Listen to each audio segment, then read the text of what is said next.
Aimaas, você já ouviu este nome? Conhece alguém chamado assim? A Bíblia Sagrada menciona pelo menos 3 homens cujo nome era Aimaas, um deles da tribo de Levi. Seu pai fora sacerdote pela linhagem de Eleazar. Os demais, estes lhe eram homônimos. Podiam ter o mesmo nome, mas não a mesma trajetória de vida, cada qual com características diferenciadoras, talvez até com aspectos contraditórios entre si. Muito de tudo que os diferenciava resultava das próprias escolhas que fizeram ao longo da existência, desde as mais elementares escolhas até as mais complexas. Mais do que perspectivas, a existência humana vai se fazendo assim de escolhas entre sim e não, que cada vez mais afunilam as possibilidades e não raras vezes nos levam a caminhos sem volta. Repito, há momentos da nossa vida em que determinados sim ou determinados não eliminam de forma incontornável e irremediável para sempre todas as outras alternativas de nossa existência. Esaú fez uma escolha que o levou a um caminho sem volta. Chegando de noite em casa, após um dia extenuante e infrutífero de caçada, estava faminto.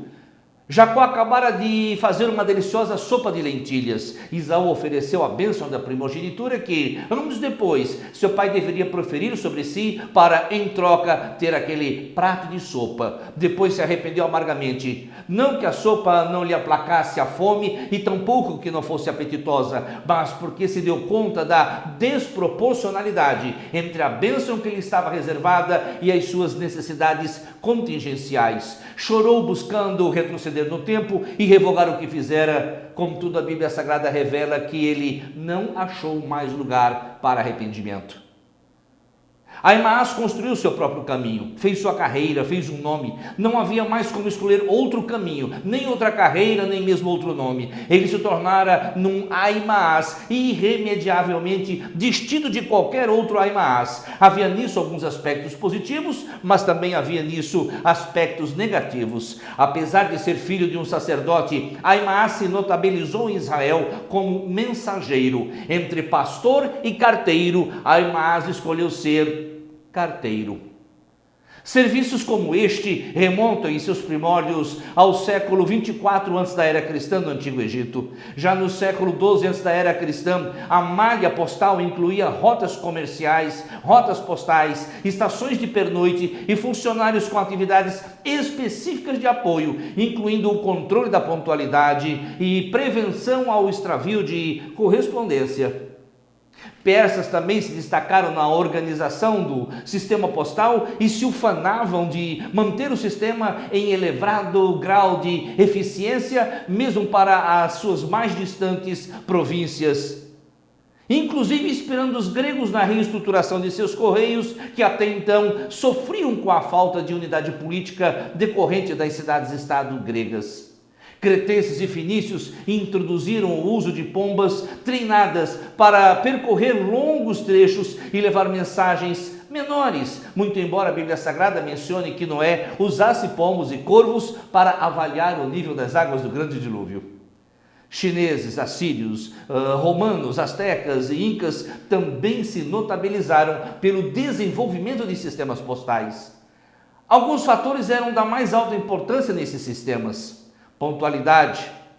De pouco adiantaria uma notícia de evento prestes a acontecer que, quando chegasse ao seu destinatário, chegasse após a ocorrência do evento. Segurança. Era também necessário que a mensagem não se extraviasse, fosse por interferência de fenômenos da natureza ou por intervenção de terceiros interessados no extravio da informação. Terceiro, amplitude. De menor valia seria o sistema que não alcançasse pontos longínquos, principalmente as fronteiras dos antigos impérios. Quarto, ética. Fazia-se necessário que o sistema funcionasse sem sofrer com a adulteração das mensagens ou com falsas mensagens que prejudicariam a economia, a guerra, a política.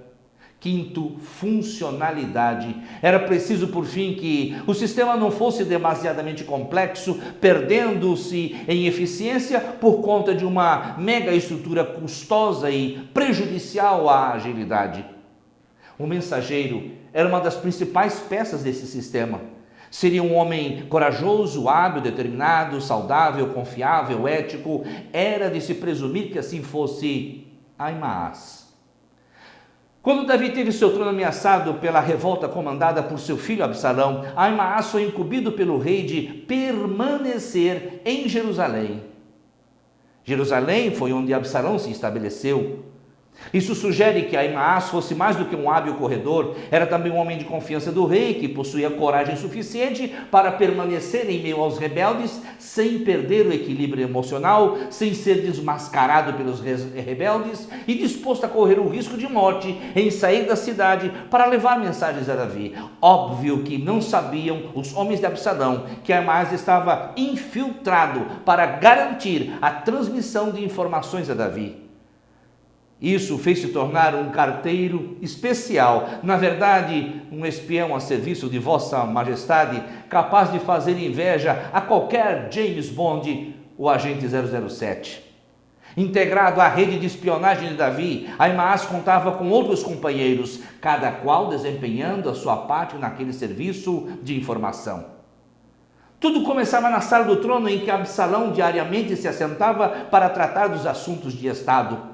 Cercado de conselheiros, protegido pela sua guarda real, assistido pelos escribas que tudo registravam dos despachos diários, também por profetas e ainda pelos principais militares. Uns empenhados em conduzi-lo segundo a vontade de Deus, outros ajudando-o a traçar estratégias. Uzai, amigo de Davi, estaria infiltrado também nesse meio. Atento a tudo o que acontecia no palácio de Absalão, sempre que houvesse alguma informação relevante, ele comunicava aos sacerdotes Zadok e Abiatar, e estes, por sua vez, acionavam Ahimaás ou Jonatas para que levassem a informação até Davi.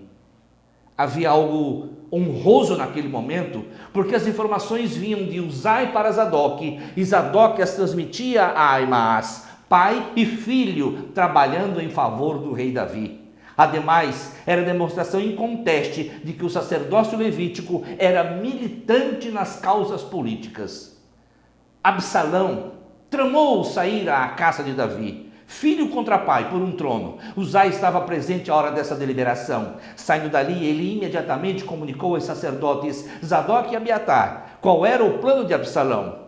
Para não levantar suspeitas, os sacerdotes enviaram uma criada para que esta desse ordem a Ahimaás e a Jonatas que fossem ao encontro de Davi para avisá-lo das tramas de seu filho Absalão. Ahimaás e Jonatas correram juntos para levar a mensagem a Davi, a triste notícia de que seu filho Absalão vinha com seus exércitos no seu encalço, na intenção de matá-lo e consolidar o reino em suas mãos. Um rapaz, porém, se apercebeu dessa movimentação e correu para avisar Absalão. Enquanto Ahimaás e Jonatas eram acionados para chegar a Davi com a mensagem de alerta, um jovem anônimo voluntarioso, apercebendo-se daquela movimentação, correu para avisar o filho rebelde, o rei Absalão. É surpreendente como as pessoas são tão desprendidas para a prática do mal e como só se mexem em favor do bem se pressionadas. Apercebendo-se de que haviam sido descobertos, Ahimaás e Jonatas se esconderam no vilarejo de Baurim, a menos de 2 quilômetros de Jerusalém. O esconderijo não foi achado pelos guerreiros de Absalão. Assim que estes se foram, Ahimaás e Jonatas se levantaram e foram ao encontro de Davi. Semelhantemente ao que acontecera nos tempos de Josué, quando este enviou 2 espias a Jericó para fins táticos, sendo que Raabe os acolheu e impediu que fossem descobertos e presos, escondendo-os em sua casa. Agora, 2 mensageiros com informações importantes para transmitir a Davi são escondidos no poço no pátio de uma casa, cobrindo uma mulher anônima a boca do poço com a tampa e sobre a tampa grãos descascados. Davi, ele estava nas campinas do deserto e a mensagem o alertava para sair imediatamente dali e seguir as regiões da além do Jordão. O sucesso na entrega dessa mensagem aponta para o quanto Ahimaás foi útil na rede de espionagem em passar o recado adiante. Hoje, quando convocamos as pessoas ao esforço em prol do Evangelho de Cristo, elas querem tudo pronto. Por onde devo ir? Não tem alguém mais que possa fazer isso? Por que eu? Alguém mais vai me acompanhar? Por onde devo começar? Enquanto os líderes e pastores buscam soluções, essas pessoas lhes trazem mais questionamentos, mais problemas. O seu nível de comprometimento com a obra e de fervor espiritual para acreditar na consecução dos objetivos é tão baixo que mais parecem trabalhar como emissários das trevas para desanimar, para desacreditar, para dispersar. Havia riscos porque havia uma rede de contra-espionagem. Bem poderiam induzir os informantes de Davi a acreditar numa falsa notícia e passar adiante uma mensagem que significaria a derrocada, o fim de Davi. Houve perseguição. Mas Ahimaaz e seu colega superaram a tudo isto e levaram a mensagem a Davi. Foi por conta disso que as tentativas de Absalão em prender e matar Davi fracassaram. Davi saiu de seu esconderijo e avançou para as terras a leste do Rio Jordão, chegando até a uma localidade por nome Maanaim. Após atravessar o Jordão, Davi seguiu para Maanaim. Sim, calcula-se que haja sido uma jornada de aproximadamente 80 quilômetros na direção nordeste, próximo ao Val de Jaboque. A história de Maanaim remonta aos tempos do patriarca Jacó. Este peregrinava por aquelas terras quando foi encontrado pelos anjos de Deus. Jacó temia se encontrar com Esaú, seu irmão, porque este jurara matá-lo por vingança, por tomar-lhe a bênção da primogenitura. Com estratégia de defesa, Jacó dividiu seu povo em 2 grandes bandos. Daí a localidade se chamar Maanaim, que traduzido é 2 bandos. Maanaim constituiu-se como cidade da tribo de Gade. E os gaditas, aderam aos meraritas, filhos de Merari, filho de Levi. Não se tratava de uma cidade de refúgio, mas de cidade que os gaditas deram aos meraritas, assim como também ocorreu a muitas outras cidades que de todas as tribos de Israel foram dadas aos levitas, independente de serem cidades de refúgio. Em Maanaim, Davi foi bem recebido pelo povo. Este lhe trouxe utensílios e alimentos. Enquanto seus exércitos recuperavam as forças, se alimentando, Davi os organizou em grupos de 100, nomeando capitães e comandantes. Por comandantes, Joabe, Abisai e Itai. Davi permaneceu no vilarejo como força de reserva para socorrer, caso um dos 3 comandantes lhe pedisse ajuda. A organização dos exércitos de Davi incluiu local de acampamento, rede de abastecimento, cadeia de comando, força de reserva e plano tático. Um novo quadro situacional se configurava e tudo isso começara com apenas o fato de que Ahimaaz entregou a mensagem. Finalmente a batalha. E nela a morte acidental de Absalão, que teve sua longa cabeleira enganchada nos galhos de uma árvore, enquanto tentava se desvencilhar dos inimigos que o perseguiam, intentando aprisioná-lo. Bom, pelo menos esta parte foi acidental. Ahimaaz se aproximou de Joabe e disse: deixa-me correr para avisar a Davi que o seu inimigo morreu. Ora, seu inimigo era seu filho. Joabe não permitiu. Joabe sabia da fidelidade de Ahimaaz e de Zadok, pai de Ahimaaz, para com Davi. Joabe correu o risco de Ahimaaz contar como se dera a morte de Absalão, que este não morrera acidentalmente durante a batalha, mas que o próprio Joabe e seus homens, encontrando-o dependurado pelos cabelos de uma árvore, o feriram com lanças e espadas até a morte. Davi dera ordens expressas para que poupassem a vida de Absalão. Mesmo que não houvesse dado tal ordem, atentar contra a vida dos filhos do rei era considerado ato de traição e remeteria o traidor à pena de morte. Joabe chamou então um etíope para que fosse correndo dar a notícia a Davi. Ahimaaz não sabia exatamente qual notícia Joabe confiara ao etíope, porém insistiu: seja qual for a notícia que você mandou entregar a Davi, deixa que eu também vá, mesmo que correndo depois do etíope. Joabe novamente lhe negou a autorização. Ahimaaz não estava totalmente a par da mensagem que deveria ser entregue a Davi. Não foi como da outra vez, a desinformação. Ahimaaz estava disposto a fazer qualquer coisa, mesmo que fosse desonroso, só pelo prazer de entregar a notícia perante o rei. Degradação. Ahimaás estava disposto a abrir mão de sua condição de primazia, mesmo que houvesse depois dele destituição. Ahimaás era insubmisso à autoridade de Joabe, desobediência. 4 Ds desastrosos para Ahimaás. E Ahimaás, exasperando-se, retrucou: seja qual for a notícia, eu vou correr. E Joabe, impaciente com tanta impertinência, respondeu: então corra. Ahimaás se alimentava de glórias idas. Como fiz ontem, hoje também será. As conquistas do passado podem ser animadoras, mas elas não garantem vitórias para nós hoje.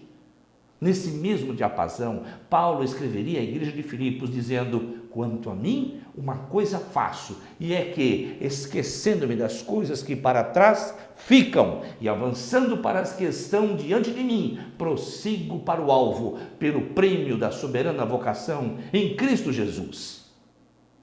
Essa história de Ahimaás ocorreu por volta de 967, antes da era cristã. Algo semelhante se repetiria poucos séculos depois com Fidípides, o guerreiro ateniense que foi incumbido de entregar a mensagem aos espartanos, pedindo-lhes ajuda. Era 490 antes da era cristã.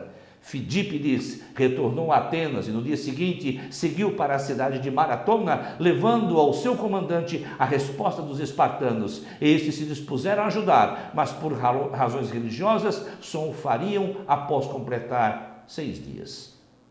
Não podendo aguardar tanto tempo, os gregos avançaram contra os persas com as forças que possuíam. Extraordinária vitória aquela dos gregos sobre os persas, forçando-os a recuar. Temia-se que os persas, furiosos com a derrota, atacassem Atenas, e Fidípides, mais uma vez, foi escolhido para levar a mensagem. Os gregos haviam vencido, mas havia grande probabilidade de que os persas, por vingança, atacassem Atenas. Fidípides cumpriu sua missão. Chegou a Atenas, vindo da cidade de Maratona, já tendo corrido 42 quilômetros. A questão é que Fidípides, naqueles últimos dias, correra de Maratona para Esparta, de Esparta para Atenas e de Atenas para Maratona. Retornando de Maratona para Atenas, isso levou a um grau de exaustão tamanho que, após chegar à cidade, gritando a vitória, extenuado, caiu morto. Atenas teve, graças a ele, tempo suficiente para se preparar contra o ataque persa e suportá-lo sem maiores perdas. As maratonas modernas, principalmente nos Jogos Olímpicos de Verão, são inspiradas nesse fato histórico registrado por Heródoto. Poderiam ter se inspirado em Ahimaás, mas houve diferença entre Ahimaás e Fidípides. Ahimaás correu sem mensagem. Ahimaás correu sem ordem de comando. Um etíope já fora comissionado por Joabe para percorrer o caminho e chegar a Jerusalém e entregar a notícia da vitória dos exércitos de Davi e da morte de Absalão. Surpreendentemente, Ahimaás alcançou o etíope e até o ultrapassou na corrida. Que importava correr tão bem? E tão bem a ponto de alcançar e ultrapassar o etíope. O mais importante era levar a informação certa ao lugar certo. Que adianta ímpeto, força, capacidade se não houver conteúdo? Uma sentinela em Maanaim vislumbrou Ahimaás que vinha correndo sozinho ao longe. A sentinela gritou para avisar a Davi. Davi, ansioso, junto aos portões do vilarejo, ouvindo que Ahimaás lhe vinha ao encontro, deduziu: se Ahimaás vem correndo sozinho, então a notícia é boa. Ele sempre traz notícias boas quando está correndo sozinho. Se configurava com isso pior. A atitude deslocada de Ahimaás induziu o rei a presumir equivocadamente a natureza da notícia, porque era costumeiro que quando Ahimaás corria sozinho, que sempre trouxesse boas notícias. Pior do que não portar conteúdo algum, o vazio de Ahimaás induzia ao erro. Pouco depois, a sentinela enxergou um outro corredor. Davi foi avisado e então deduziu: são 2 homens correndo separados, então são 2 boas notícias, então o que estão me trazendo? Um engano sempre atrai outro erro, outro engano. O salmista diria que um abismo chama outro abismo. Quando os vigias vislumbraram bem mais atrás um outro corredor, logo Davi tornou a deduzir equivocadamente, porque se um homem correndo sozinho traz boa notícia, então outro homem sozinho faria o mesmo, outra boa notícia. Quais seriam essas duas boas notícias? Certamente uma delas que Absalão, meu filho, está vivo. A outra talvez fosse que Absalão celebrara a paz. Em última hipótese, que Absalão fora vencido. Aimaas chegou primeiro. Chegar primeiro é bom, mas Jesus Cristo mesmo não dava tamanha importância a pódios de chegada. Aos discípulos ele disse: muitos primeiros serão últimos e muitos últimos serão primeiros. Não se tratava de que todo primeiro seria último, mas que muitos primeiros seriam últimos. Semelhantemente, não se tratava de que todo último seria primeiro, mas que muitos últimos seriam primeiros. Pouco depois, Jesus Cristo completaria este ensino fazendo uso de uma parábola, a parábola dos trabalhadores da vinha. E essa parábola bem explicaria o que significava aquele jogo de palavras que Jesus Cristo utilizara há pouco sobre primeiros e últimos. Na parábola, homens houve que foram contratados e trabalharam uma jornada inteira recebendo um salário previamente combinado. E que outros houve que foram convidados à última hora, trabalhando apenas 1 hora, e contudo receberam o mesmo salário que aqueles outros. Era claro que o salário não levava em conta a carga horária laborativa, tampouco a produção individual de cada trabalhador. Tudo que o salário premiava era a disposição de se trabalhar e efetivamente cooperar na perseguição de um objetivo, independente de quem trabalhou mais ou menos, de quem produziu mais ou menos, de quem chegou primeiro e de quem saiu por último. Seria como um jogador de futebol que, na final da Copa do Mundo, entrasse aos 40 minutos do segundo tempo, estando a sua seleção a vencer por 1-0. Ele teria se esforçado em campo e teria dado sua contribuição para manter aquele placar por 5 minutos até o fim do jogo, garantindo o título mundial. Ele seria tão campeão quanto aqueles que jogaram 90 minutos e tão campeão quanto os que ficaram 90 minutos no banco de reservas à disposição do técnico. A teologia de Aimaas não considerava isso. Para ele, vice-campeonato não valia absolutamente nada. Para Aimaas, tudo se resumia em ter a primazia, em ser o primeiro, de sempre estar em destaque, de ser o melhor. Chegou-se ao rei, curvou-se diante de Davi. Aimaas era mensageiro experiente, ele conhecia o protocolo, sabia dos ritos da corte. Mas que valor tem a liturgia desprovida do carisma? Cultos esteticamente bem elaborados, com jogo de luz, com gelo seco, com hinos cujos acordes musicais estimulam sensações e emoções específicas, chavões durante a ministração do louvor e revelações que distorcem a verdade bíblica, podem até ter algum efeito positivo de imediato aos olhos de quem deles faz uso, mas nada disso é capaz de convencer o homem do pecado, da justiça e do juízo vindouro. Aimaas antecipou aquilo que ele presumia ser a notícia do rei: bendito seja Deus que entregou teus inimigos nas tuas mãos. Aimaas não recebera ordens de Joabe para entregar mensagem nenhuma. Tudo que ele comunicou a Davi, comunicou presumindo do que viu e de si mesmo. A mensagem de Aimaas nascia do seu coração. A teologia de Aimaas era do seu intelecto. Suas construções argumentativas se originavam da sua argúcia e da sua perspicácia. Faltava-lhe naquele momento o mais importante de tudo, a autoridade comissionada para entregar a mensagem revelada. Faltava-lhe revelação e faltava-lhe intimidade para com os fatos.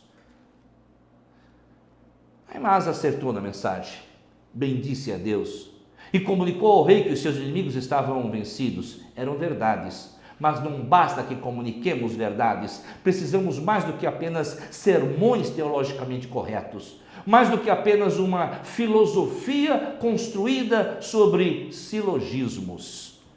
Davi, no entanto, estava ansioso em ter notícias acerca de Absalão e por isso indagou: Absalão está bem? Aimaas não sabia nada a esse respeito e respondeu: eu vi um grande alvoroço quando Joabe mandou um corredor vir trazer a notícia, assim como também quando me mandou, mas eu não sei o porquê do alvoroço.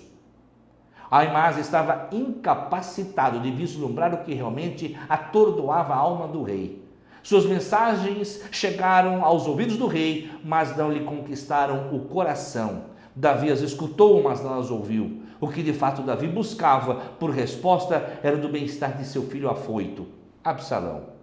Imagine um pregador que não alcança seus ouvintes. Um evangelho pregado que não chega ao eixo sobre o qual se movimenta e vive o ser humano. Fosse Aimaas um pregador, e ele seria tal qual um pregador chuchu, rico em fibras, vitaminas, antioxidantes, minerais, mas aguado e sem gosto, porque não traz em si tudo que o organismo e a alma humana necessitam. A partir daí, Aimaas se torna especulativo, um ministério fundado em boatos. Cristo não nos chamou para viver de notícias, de sinais e milagres que nós mesmos não possamos presenciar na vida de outras pessoas ou experimentar em nossas próprias vidas. Aimaas, ele foi posto de lado. Por alguns instantes ele se presumir. Davi e os que o rodeavam se parabenizavam, se abraçavam uns aos outros pela vitória sobre o levante rebelde de Absalão. Contudo, uns poucos minutos bastaram para que o ambiente pré-festivo mudasse a extremo, porque o etíope chegou e trouxe a notícia da vitória, mas também a da morte de Absalão. Davi se lamentou chorando profusamente. Por um momento, Aimaas dera a Davi alguma esperança. Afinal, toda vez que Aimaas chegava sozinho, era indício de boas notícias. À semelhança de Aimaas, uma horda pós-moderna de pseudo-pregadores anda prometendo a quem os ouve o que não podem nem devem prometer, e fazem isso em nome de Jesus Cristo, gerando falsas expectativas. Acusam depois ao próprio povo pela falta de fé naquilo que profetizado não se cumpriu. Obreiros inconsequentes criam uma esfera de otimismo e de palavras positivas para que, em meio à euforia, induzam o povo para aquilo que lhes seja de particular interesse, na inobservância de princípios elementares de compreensão dos textos sagrados. Vertem as escrituras para interpretações descabidas e, embora descabidas, convenientes, transtornam a verdade, trazem significância a rodapés e a entrelinhas, mas isso não muda a vida das pessoas. O tempo dessa geração de pregadores mentirosos, inescrupulosos e manipuladores não será para sempre. Arrependam-se, convertam-se de seus maus caminhos. Abracem humildemente o compromisso com a simplicidade do Evangelho de Jesus Cristo e esperem pacientemente o momento em que o Espírito do Senhor os haja de levantar profeticamente, ou então permaneçam calados na congregação. Apregoam o que sabem que o povo anseia ouvir, mas não o que Deus deseja que o povo ouça. Ananias, um profeta de Gibeon, levantou-se perante o povo de Israel, em Jerusalém, no pátio do templo, e perante conselheiros e diante do próprio profeta Jeremias, disse: eu, o Senhor, quebrei o jugo do rei de Babilônia. Passados 2 anos, eu trarei a este lugar todos os vasos da casa do Senhor. Era o 4º ano do reinado de Zedequias. 15 anos antes, durante o 4º ano do reinado de Joaquim, Jeremias predissera o cativeiro babilônico, anunciando 70 anos de deportação. O povo, no entanto, preferiu a profecia de Ananias, 2 anos de cativeiro, do que a profecia de Jeremias, 70 anos de cativeiro. Assim também hoje o povo escolhe o que quer ouvir e o que mais lhe apeteça. Assim como os feiticeiros egípcios Janes e Jambres resistiram a Moisés diante do faraó, Ananias também resistiu a Jeremias. E ainda hoje existem outros como estes, resistindo à verdade, manifestando-se como homens corrompidos no entendimento, réprobos na fé. Réprobo é aquele que foi banido por Deus, detestável, cheio de maldade, infame. De homens dessa laia, Paulo recomendou a Timóteo: não entre em contendas de palavras, que para nada aproveitam e que são para perversão dos ouvintes. Evita os falatórios profanos, porque somente produzirão maior impiedade. A palavra desses roerá como gangrena, desviando-se da verdade. Não se soube mais de Aimaas. O momento de glória de Aimaas se transmudou em questão de segundos, para nunca mais tornar a mudar. Por uns segundos de glória, Aimaas condenou a si mesmo ao ostracismo pelo resto da sua vida. Ele poderia se voltar para o ministério sacerdotal, mas não há notícia de que o tenha feito. Se o fez, não houve brilho algum.